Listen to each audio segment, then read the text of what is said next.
আসসালামু আলাইকুম ওয়া রাহমাতুল্লাহি ওয়া বারাকাতুহু। একদিন আপনি হয়তো চোখ খুলে দেখবেন জীবনে আর কিছু অবশিষ্ট নেই। পরিবার দূরে, বন্ধুরা নিশ্চুপ, স্বপ্ন ভেঙে চুরমার। তখন কি বুঝবেন? এই ভয়ঙ্কর নীরবতা আসলে ছিল একটা শেষ ইশারা। যদি আজকে আপনার চারপাশে সবকিছু ধ্বংস হতে থাকে, তাহলে জেনে রাখুন এটা আপনার শেষ ধাক্কা হতে পারে। আল্লাহ আপনার পরীক্ষা শেষের দিকে নিয়ে যাচ্ছেন, কিন্তু আগে তিনি দেখবেন আপনি সত্যিই প্রস্তুত কিনা। জীবনে এমন এক সময় আসে যখন মনে হয় সব কিছু শেষ। কাউকে ফোন দিলে কেউ ধরে না, দোয়া করলেও মনে হয় উত্তর আসছে না। এটা কি আপনার জন্য চূড়ান্ত ধ্বংস, নাকি পরিপূর্ণ নবজন্মের পূর্বে নীরব ঘূর্ণিঝড়? এটি সেই সময় যখন আল্লাহ আপনাকে শেষ পরীক্ষা দেন, এবং এই পরীক্ষার দুইটি ভয়ঙ্কর নিশানি আছে। আপনি যদি আজ এগুলো অনুভব করেন, তবে ভয় পাবেন না, বরং প্রস্তুত হন। কারণ আপনি অলৌকিক কিছু পাওয়ার একেবারেই দ্বার প্রান্তে দাঁড়িয়ে আছেন। একটা প্রশ্ন করি, ধরুন আপনার ফোন বন্ধ, ইন্টারনেট অফ, কেউ আপনার খবর রাখে না, আপনি সম্পূর্ণ নিঃস্ব। তখন কি বলবেন আল্লাহ আমাকে ভালোবাসেন, নাকি তখন বুঝবেন যে তিনি আপনাকে গড়ার প্ল্যান করছেন অন্যরকমভাবে? আল্লাহর প্রজেক্টে ইনভেস্টমেন্ট আগে বাঙনের মতোই দেখায়, কারণ জয় সব সময় শেষে আসে। আপনি কি এমন একটা সময় পার করছেন যখনই মনে হচ্ছে সবই শেষ?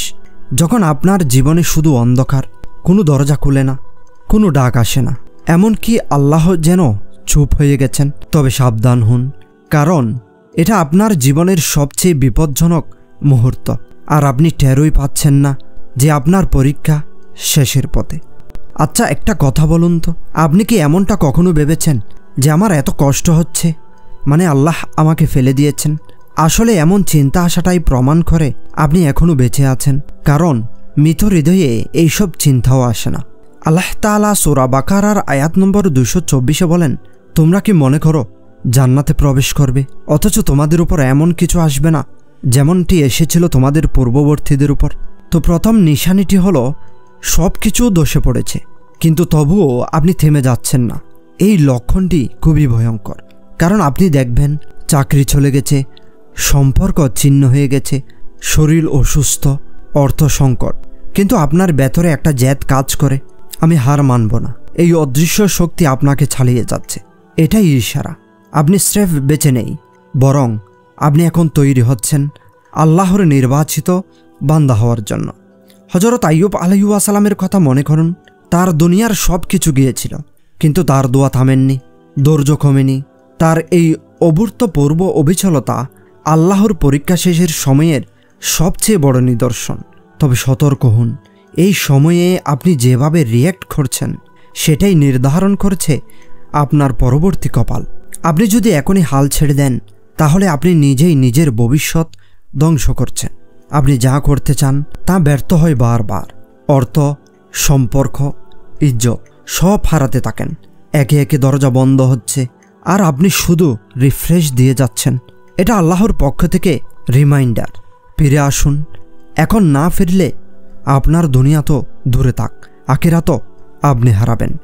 দ্বিতীয় নিশানি, আল্লাহ আপনাকে সকল মানুষের থেকে বিচ্ছিন্ন করে দিচ্ছেন। হঠাৎ আপনি দেখবেন পরিবার বুঝতে পারছে না, বন্ধুরা কেটে পড়েছে, সবার সঙ্গে দূরত্ব তৈরি হচ্ছে। আপনি যেন একটা ঘরে, যেখানে আলো নেই, শব্দ নেই, কেবল আপনি আর আপনি। এই একাকিত্ব ভয়ঙ্কর, কিন্তু এই একাকিত্ব হচ্ছেই আল্লাহর পক্ষ থেকে আপনার আত্মার পূর্ণ সংস্কার। আল্লাহ যদি আপনাকে জনতার মধ্যে ভেঙে না আনেন, তাহলে তিনি একান্তে আপনাকে গড়ে তোলেন। নবীদের ইতিহাস দেখুন, এক পর্যায়ে তারা সবাই একাকী হয়ে গিয়েছিল। হযরত ইউসুফ আলাইহিস সালাম কয়েদখানায়, হযরত মূসা আলাইহিস সালাম মরুভূমিতে, রাসূল করিম সাল্লাল্লাহু আলাইহি ওয়াসাল্লাম হীরা গুহায়। এই নিঃসঙ্গতা মানে আপনি হারাননি, বরং আপনি নির্মিত হচ্ছেন। এক সময় আপনি কাঁদতেন, এখন কাঁদতেও পারেন না। নামাজে মন লাগে না, কোরআনের আয়াত স্পর্শ করে না। মানুষ ভাবে আপনি সামলে গেছেন, কিন্তু আপনি জানেন আপনি একদমই শূন্য। যখন সব কিছু শেষ মনে হবে, তখনই শুরু হয় আল্লাহর অলৌকিক পরিকল্পনা। আপনি এখন সেই পয়েন্টে আছেন যেখান থেকে জীবন পুরো বদলে যায়। আপনি কি জানেন, কেউ কেউ কষ্টে কাঁদে না, বরং এত বেশি কষ্ট যে চোখে জলও আসে না। ওটাই সবচেয়ে বিপজ্জনক ফেজ, কারণ এটা আত্মার বেঁচে থাকার শেষ স্পন্দন। তওবা করুন, চোখে জল না এলেও হৃদয়ে করুন। নামাজে দাঁড়ান, ফিল না হলেও ফল পাবেন। কোরআনের সূরা জোহা পড়ুন প্রতিদিন, যে তোমার পালনকর্তা তোমাকে পরিত্যাগ করেননি এবং তিনি তোমার প্রতি বিরক্ত হননি। অনেক সময় আল্লাহ পরীক্ষা দিয়ে আপনাকে প্রস্তুত করেন এমন কিছুর জন্য যা আপনি ভাবতেও পারেন না। সেই প্রস্তুতির শেষ মুহূর্তগুলো সবচেয়ে কষ্টের হয়। আপনার জীবনের সবচেয়ে বড় ব্যথাটা কোথায় লুকিয়ে আছে, আপনি যদি সেটিকে আল্লাহর জন্য সহ্য করে থাকেন, তাহলে জানুন আপনি অলরেডি ফাঁস করেছেন। শুধু ফলাফল আশা বাকি। আপনি যেদিন সব হারান, সেদিন আল্লাহ আপনাকে খালি করেন যেন আপনি আল্লাহকে ধারণ করতে পারেন। সেজন্যই সব হারিয়ে ফেলেছেন মানেই আপনি শেষ না, আপনি শুরু। শুধু একটিই প্রশ্ন, আপনি প্রস্তুত তো? আল্লাহ কাউকে ধ্বংস করতে চান না, তিনি আপনাকে গড়তে চান, শক্ত করে তুলতে চান, তার প্রিয় বানাতে চান। আর এই জন্য এই পরীক্ষাগুলো আপনার কপালে লিখে দেন, কারণ আপনি স্পেশাল। কিন্তু এখানেই শেষ নয়, আপনার জীবনে আরেকটি অলৌকিক ইশারা আসতে চলেছে।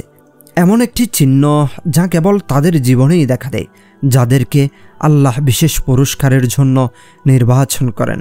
এই ইশারাটি কি, কিভাবে তা আপনার জীবনে আসবে এবং আপনি সেটি চিনবেন কিভাবে? তো পরবর্তী ভিডিওটিতে আমার সেই অলৌকিক ইশারার রহস্য উন্মোচন করব ইনশাআল্লাহ।